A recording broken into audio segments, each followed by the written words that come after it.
Histoire d'en dire plus.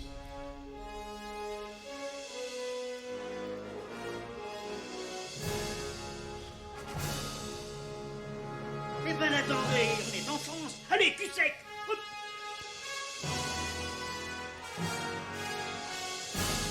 Personne ne veut le croire et pourtant c'est vrai, ils existent, ils sont là, tarnatata.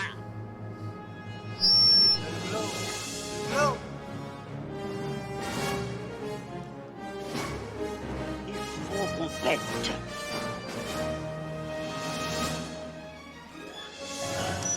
Voyons, circuit branché, correcteur temporel temporisé. Bonjour, bienvenue sur Histoire d'en dire plus. Aujourd'hui, on aborde un film de Paul Verhoeven avec notre cher Arnold Schwarzenegger. Vous aurez peut-être reconnu, j'ai nommé Total Recall. Allez, c'est parti mon kiki.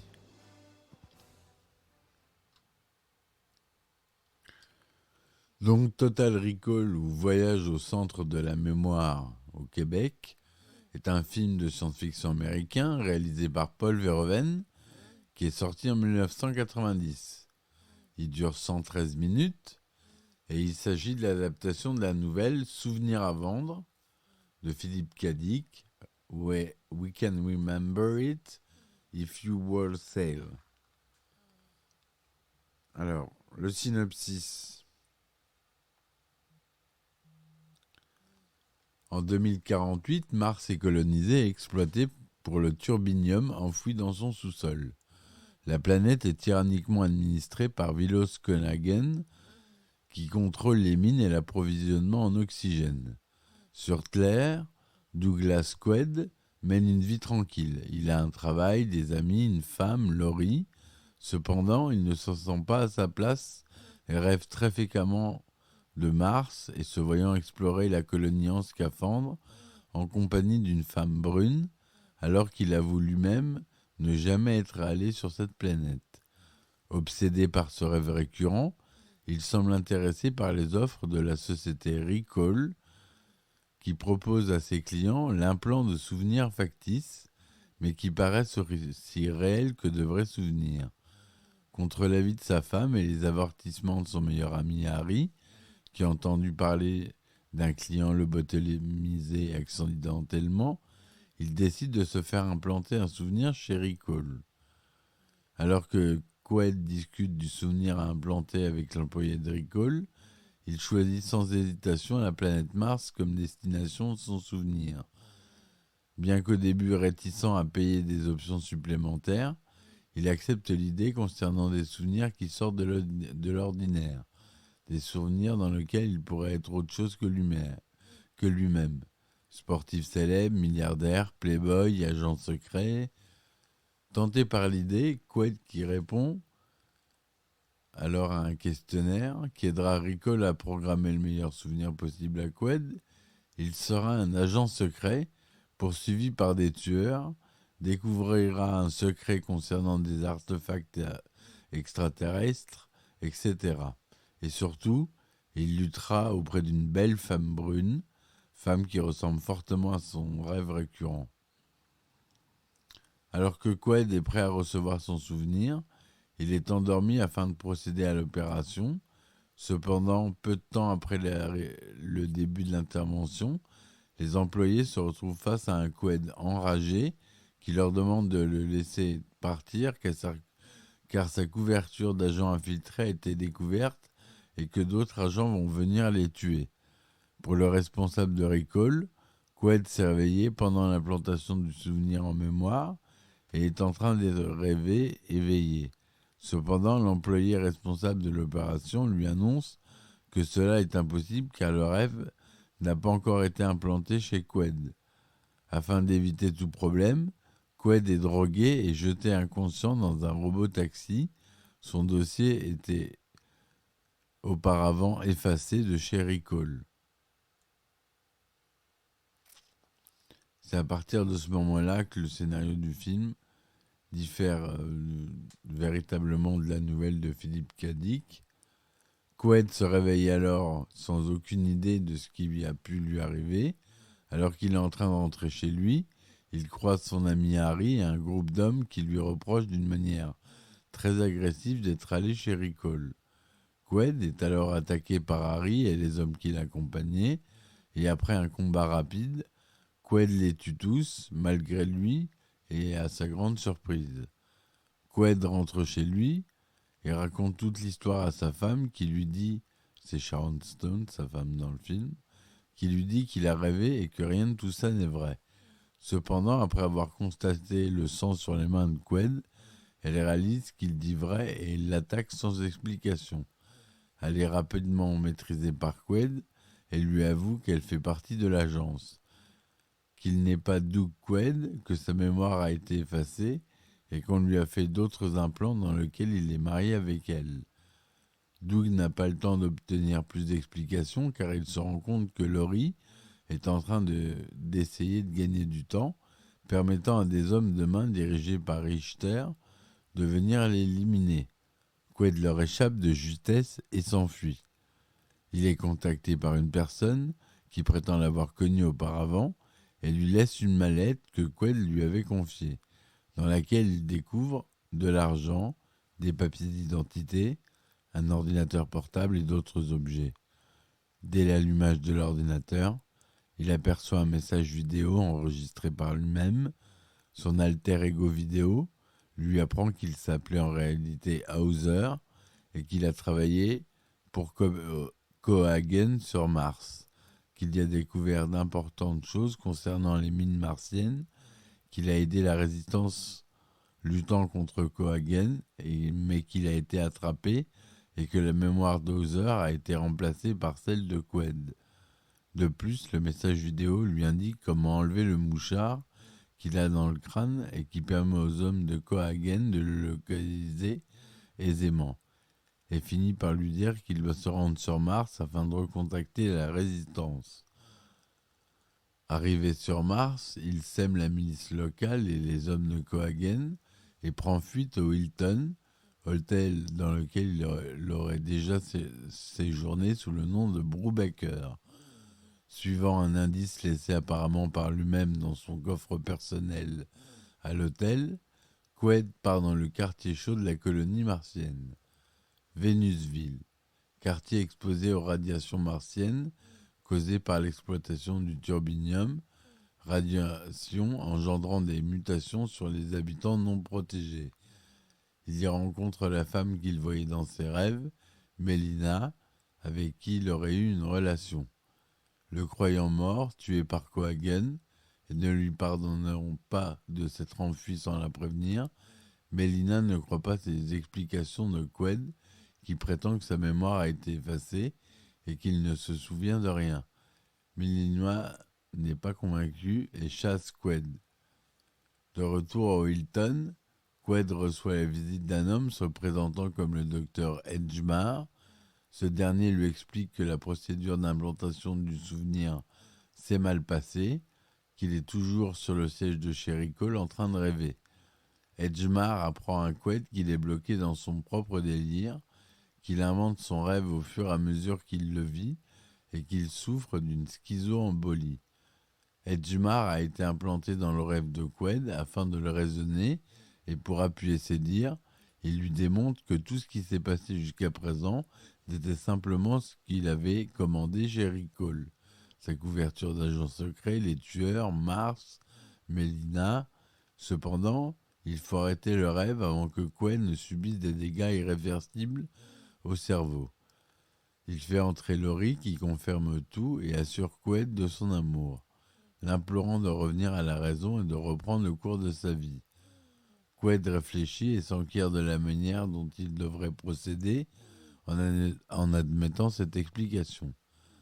Edgemar lui présente alors une pilule qui lui somme d'avaler en guise de manifestation de son désir de retour au réel. Quaid hésite et braque son arme sur la tempe du docteur, lui demandant si le fait de presser la détente aurait des conséquences alors que tout ceci n'est qu'un rêve. Edgemar lui affirmant que celle-ci serait désastreuse non pour lui-même mais pour Quaid, qui finirait alors définitivement prisonnier de ses hallucinations, lui faisant risquer inexorablement la schizophrénie à court terme, Quaid se résout à obtempérer et s'apprête à gober la pilule lorsqu'il aperçoit une goutte de sueur couler sur la joue d'Edgemar, trahissant la nervosité d'un personnage bien réel et la rouerie de ses propos. Quaid lui recrache la pilule à la figure avant de l'abattre froidement. Des hommes de main de Cohagen envahissent alors la chambre et Quaid est capturé. Alors qu'il sort de l'hôtel, Melina, qui finalement a cru Quaid, vient à sa rescousse. Quaid tue Laurie d'une balle dans la tête et prend la fuite avec Melina avant que Richter et ses hommes ne puissent le tuer. De retour à Vénusville, Melina apprend à Quaid que Quato, le chef de la résistance, serait capable d'extraire les informations cruciales que Quaid a en tête. Et retrouvés par Richter et ses hommes, Melina et Quaid s'enfuient dans le taxi de Benny, un mutant martien, et se réfugient dans la cage secrète de la résistance. Quaid discute alors avec George qui le conduit dans une salle sécurisée où il doit le présenter à Quato. Celui-ci s'avère être en fait un mutant siamois logeant dans le ventre de George. Il lit alors l'esprit de Quaid et découvre la vérité sur les mines martiennes qui abritent un gigantesque réacteur d'origine extraterrestre. La cage de la résistance est prise d'assaut par la milice martienne. Quaid et Melina fait prisonnier et emmené chez Cohagen. Quato est tué mais annonce alors à Quaid avant de mourir qu'il doit activer le réacteur. Chez Cohagen, ce dernier montre un message vidéo à Quaid dans lequel les deux sont amis et apprend que toute l'histoire de Quaid, sa mémoire effacée, la mallette, n'était un piège tendu par Cohagen et lui pour leurrer les télépathes de la résistance martienne et de permettre à Hauser d'infiltrer et détruire une bonne fois pour toutes la résistance. Quaid est alors de nouveau installé sur une machine Recall afin qu'on lui réimplante la mémoire d'Hauser, pendant que d'autres employés de Cohagen s'apprêtent à effacer la mémoire de Melina. Quaid et Melina réussissent cependant à s'enfuir et partent à la recherche du réacteur. Après avoir tué Benny, qui était en réalité un agent de Cohagen, Richter et les hommes de Cohagen, Melina et Quaid arrivent sur le site extraterrestre. Cohagen les rejoint et leur explique que la machine extraterrestre n'est en fait qu'une machine à terraformer géante et que son activation transformerait la calotte glaciaire martienne en une atmosphère respirable pour tous, ce à quoi il s'oppose fortement car il perdrait le contrôle de la planète, étant le seul fournisseur d'air sur Mars. Alors que Cohagen menaçait de les faire exploser la salle de contrôle contrôlant l'activation de la machine, Quaid s'embarre des explosifs et les jette dans un conduit d'aération.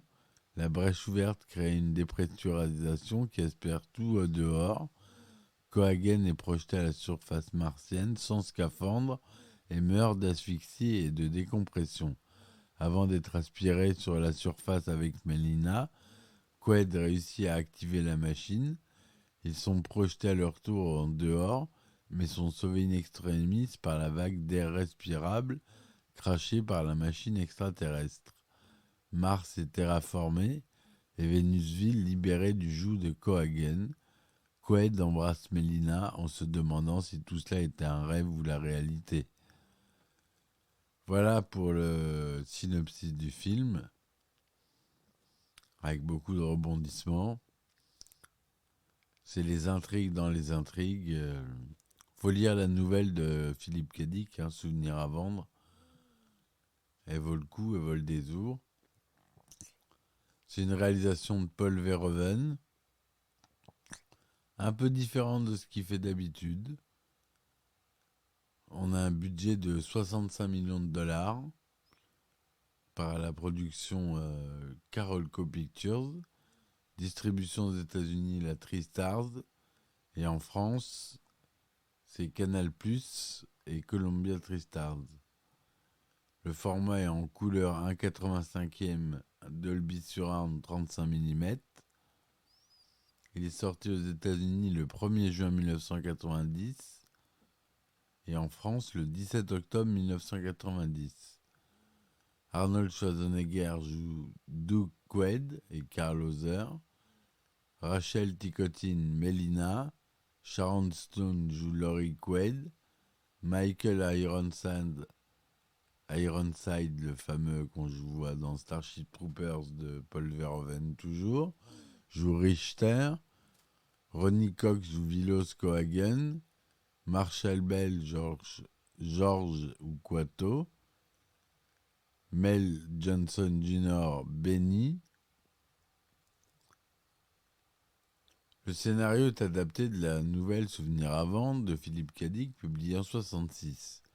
Ronald Shusett et Dan O'Bannon débutent l'écriture dans les années 70.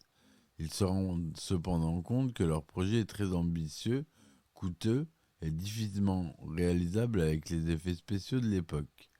Ils développent finalement un autre scénario qui deviendra Alien, le 8e passager en 1979 de Ridley Scott.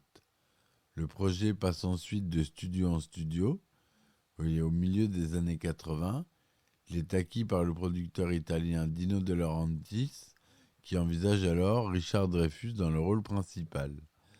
Patrick Swayze, fraîchement auréolé du succès de Dirty Dancing, est également envisagé.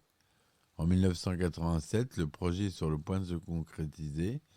Dino De Laurentiis veut en faire la première production de sa compagnie DEG, tournée sur la Gold Coast en Australie avec Bruce Beresford comme réalisateur, d'après le script de Ronald Shusett et Dan O'Bannon, mais cette version ne se fera finalement pas. Le scénario parvient ensuite entre les mains du réalisateur David Cronenberg, qui abandonne alors le projet La Mouche. David Cronenberg réécrit plusieurs fois le script de Ronald Shusett et Dan O'Bannon et envisage William Hurt dans le rôle principal. Il quitte finalement le projet pour divergences artistiques, car il souhaite plutôt un hommage à Philippe K. Dick plutôt qu'un simple film d'action, comme le souhaitent les producteurs. David Cronenberg retourne donc sur le projet La Mouche qui sort en 1986. Cependant, certaines de ces idées seront conservées dans le scénario final, comme les mutants de Mars et le personnage de Quato dans le scénario avec un Q au lieu d'un K. À la suite de l'échec au box-office de Dune en 1984 de David Lynch, Dino De Laurentiis se désintéresse du projet. Cela permet à Arnold Schwarzenegger, qui avait déjà tenté d'obtenir le rôle principal, de reprendre en main le projet. L'acteur avait entendu parler de Total Recall durant le tournage du Contrat en 1986, distribué par De Laurentiis Entertainment Group. Arnold Schwarzenegger tente alors de développer Total Recall avec le producteur Joel Silver, qu'on connaît bien, sans succès. L'acteur autrichien parvient finalement à convaincre Carolco Pictures d'acheter les droits. L'acteur devient un contrôle créatif important sur le projet et choisit lui-même Paul Verhoeven comme réalisateur après avoir été impressionné par Robocop en 1987. Arnold Schwarzenegger avait été envisagé pour le rôle titre. À cette époque, le script de Total Recall a déjà connu plus de 40 versions, mais il pêche toujours sur le troisième acte. Arnold Schwarzenegger fait alors appel au scénariste Gary Goldman pour écrire avec Ronald Shusett le script final. Paul Verhoeven fait quant à lui appel à plusieurs collaborateurs de Robocop, l'acteur Ronnie Cox, le directeur de la photographie Joss Vacano et le chef décorateur William Sandel, le monteur Frank G. Urosti et le maquilleur, le fameux Rob Bottin. Le tournage se déroule de mars à août 89. Il a lieu à Mexico, notamment dans le métro de la ville pour les passages qui se déroulent sur Terre et dans les studios Churubusco de Mexico qu'on connaît maintenant pour les séquences martiennes. Les scènes extérieures martiennes ont été tournées dans la Valley of Fire. Total Recall reçoit un accueil critique globalement favorable, recueillant 84% de critiques positives, une note de 7,3 sur 10 sur 51 critiques. Sur Rotten Tomatoes, sur Metacritic, il obtient 57% sur 17 critiques. Important succès commercial, puisqu'il rapportera plus de 261 millions de dollars au box-office mondial, dont 119 en Amérique du Nord, pour un budget de 65 millions. En France, il fait 2 360 000 entrées, ce qui est vraiment pas mal. Il est nominé à l'Oscar du meilleur son, prix du meilleur film de science-fiction, lors des Saturn Awards 91. Nomination au prix des meilleurs effets spéciaux lors du BAFTA Award 91. Prix de la meilleure musique des BMI Film and TV Awards 91. Conformément à l'univers de Philippe Cadic, il n'est pas facile de trancher entre la réalité et le délire. Des indices semblent donner aussi bien pour accréditer l'une des vues que l'autre. Cette adaptation cinématographique respecte l'univers de Philippe Cadic dans le sens où le protagoniste perd non seulement ses repères avec la réalité, mais aussi avec lui-même. Perte avec lui-même. S'est-il programmé une couverture à seule fin de mieux trahir la résistance sur Mars, et donc trahissant du même coup une identité qu'il s'est confiée? Cette dernière question appelle un questionnement philosophique. Trahirait-on son prochain, ou pire, son futur soi-même, en fonction des souvenirs que l'on a? En ce sens, le film se rapproche de Memento, où la mémoire est questionnée quant au rôle qu'elle joue dans l'action du protagoniste principal. Si les souvenirs sont malléables, effacés ou erronés, à dessein ou pas, quel est le sens des actions actuelles? L'adaptation est cependant très partielle, puisque dans le film, s'agissant de la partie commune du scénario, du début jusqu'à l'attaque des hommes par Cohagen, le héros est le sauveur de la planète de Mars, où se déroule la plus grande partie de l'action, alors que dans la nouvelle, l'intégralité de l'action se déroule sur Terre. Les services secrets de Cohagen sont malveillants, alors que l'Interplan de Dick est un organisme neutre. L'épouse Laurie, Kirsten dans la nouvelle, est une espionne chargée de surveiller Douglas, ce qui n'est pas le cas dans la nouvelle. Certains éléments sont inspirés du guide du voyageur galactique de Douglas Adams, comme l'idée du robot très poli et prévenant, la serviette autour de la tête, ou encore la prostituée à 3 seins.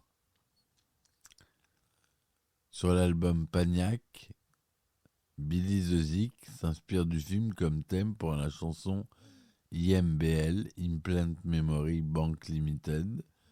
Le manga Cobra s'inspire d'une histoire similaire. Dans la saison 3, épisode 9 de Rick et Morty, la petite amie de Jerry possède 3 seins, comme la prostituée qui fait des avances à Arnold Schwarzenegger dans le film. Total Recall Mémoire programmée sort en 2012. Il est à mi-chemin entre une seconde adaptation de la nouvelle de Philippe Cadic et un remake du film de Paul Verhoeven. Il est mis en scène par Len Wiseman d'après le scénario de Kurt Wimmer, Mark Bombach et Jack Vanderbilt. Colin Farrell y reprend le rôle rendu célèbre par Arnold Schwarzenegger, tandis que Kate Beckinsale succède à Sharon Stone. Les critiques le trouvent beaucoup moins bon que l'original. Et c'est vrai, il est beaucoup moins bon que l'original. Les effets spéciaux sont réussis, mais c'est tout. Voilà pour cette chronique, j'espère qu'elle vous aura plu. N'hésitez pas à laisser des commentaires, à laisser des likes, à contribuer au podcast si vous voulez des épisodes bonus et que je puisse continuer à faire des épisodes. Je vous dis merci et à ciao. Bye. histoire d'en dire plus.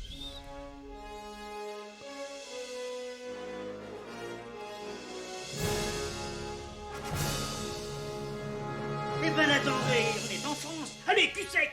Hop.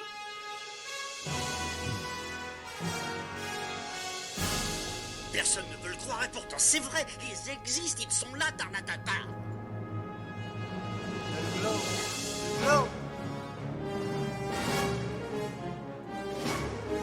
Il faut qu'on pète.